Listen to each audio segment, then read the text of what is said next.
It's the most secret military base on the planet. You wanted Area 51. There it is. But no one's ever been this close until now. This is the place to be at the right time. What is the government hiding inside? Is it secret weapons or extraterrestrial technology? We're taking it apart to figure out how it works. And what happens when people venture too far? We actually had to jump into the car to protect ourselves. Now, declassified information, inside accounts, revelations from former CIA pilots. I saw a flying saucer. And a groundbreaking look at the base with state-of-the-art equipment. We're getting images of Area 51 in high definition, the likes of which people have never seen before. This is case number 55101, Area 51 revealed. It's huge.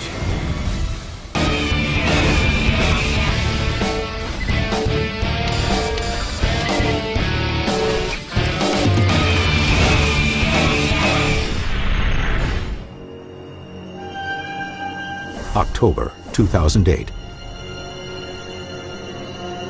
Pat Uskert is in the remote Nevada desert, 15 miles from Area 51. Is that them? It's definitely them. What are they doing? They're watching us. There's two guys in there. You want to see? You see, there are two guys actually in Yes. the vehicle? Did their lights just turn on? Yes, it did. August 1955. The same Nevada desert. On a desolate dry lake bed, a plane unlike any seen before blasts into the air. This test of the U-2 spy plane ushers in the modern age of top-secret aircraft. And the center of it all is Groom Lake, also known as Area 51. Chosen by the U.S. government for its remote, almost impossible-to-reach location. No public road comes closer than 15 miles. The nearest town, Rachel, isn't established until 1973, and its population is rarely more than 200 to 300 people. For over 30 years, this isolated base in the middle of the desert is shrouded in mystery. Reports of strange lights hovering over the base become regular, and radar captures impossibly fast objects moving in the vicinity. But secrecy remains. Then, in 1989, everything changes.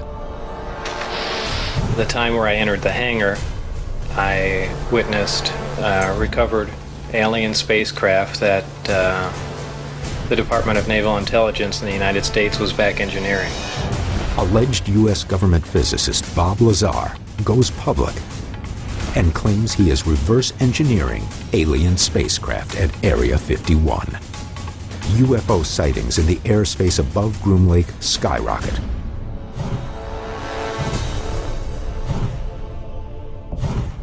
But the base remains closed off. An outer perimeter of at least 15 miles prevents anyone from seeing the installation. People who try to cross the perimeter are chased off, face arrest, and are warned that deadly force for trespassers is authorized. But now, using new high-definition cameras, there may be a way in. We're only a few miles away from the beating heart central of Area 51. It's almost a nation unto itself, with its own staff, personnel, its own resources. Programs are actually ongoing today with new vehicles that we don't even know about yet.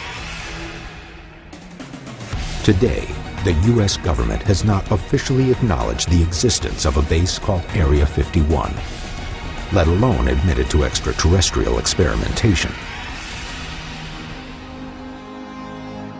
The investigation now comes to the remote desert of Nevada for answers. Dr. Ted Ackworth will explore the official military history of the base.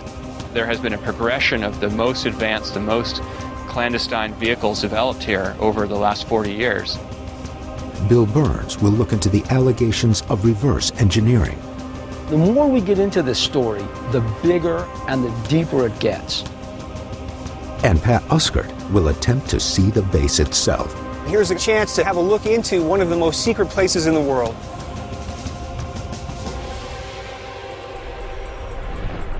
Area 51 gets its name from 1950s era maps.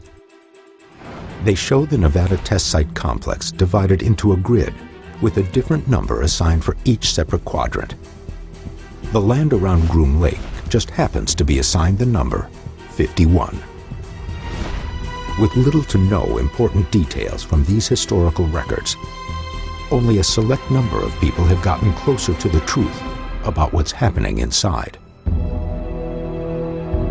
I'm about to meet with Peter Merlin. He's an aeronautical historian and something of an expert on Area 51. Peter Merlin is a member of the Nevada Test Site Historical Foundation. He has interviewed dozens of Area 51 employees and has studied some of the top secret base's declassified documents and formerly illegal satellite images.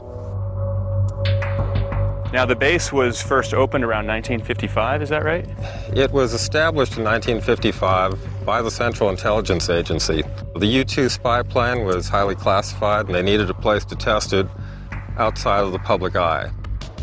Engineers initially choose Groom Lake, an enormous dry lakebed, because of the possibility for a 20,000-foot natural runway. But when it becomes apparent the U-2 would be vulnerable to Soviet missile attack, the U.S. military begins ramping up other secret projects. Well, the base at Groom Lake just wasn't ready for that. Didn't have the facilities, the infrastructure, or the runway. So they built it up, and that's how it became a full-scale Air Force base that we know today. By the 1960s, the base becomes ground zero for the development and testing of many top-secret military aircraft. The RB-69A, the F-117, and the B-2. What do you think they're working on in Area 51 now? We're going to probably see a lot more testing of unmanned vehicles now because there's been a big push in the Air Force in that direction. But seeing a test in this highly restricted area is almost unheard of. Yet this is precisely what Pat is about to attempt.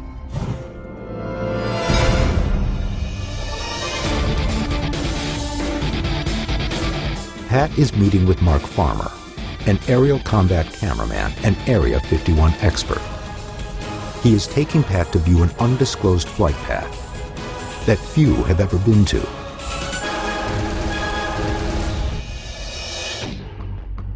We're about 20 miles to the north of Area 51. This whole place is contaminated with plutonium. They had done a weapons dispersal test where they blew up a nuclear weapon. So are we in a plutonium-enriched area right now? There's plutonium around. Okay, great. According to Farmer, many years have passed since the last weapons test. But this area has become a prime location for something else: observing flight tests. I hear something right now. Sounds like we got something coming in. In the distance, an F-15 moves through the skies over Area 51. Not long after, it's joined by another.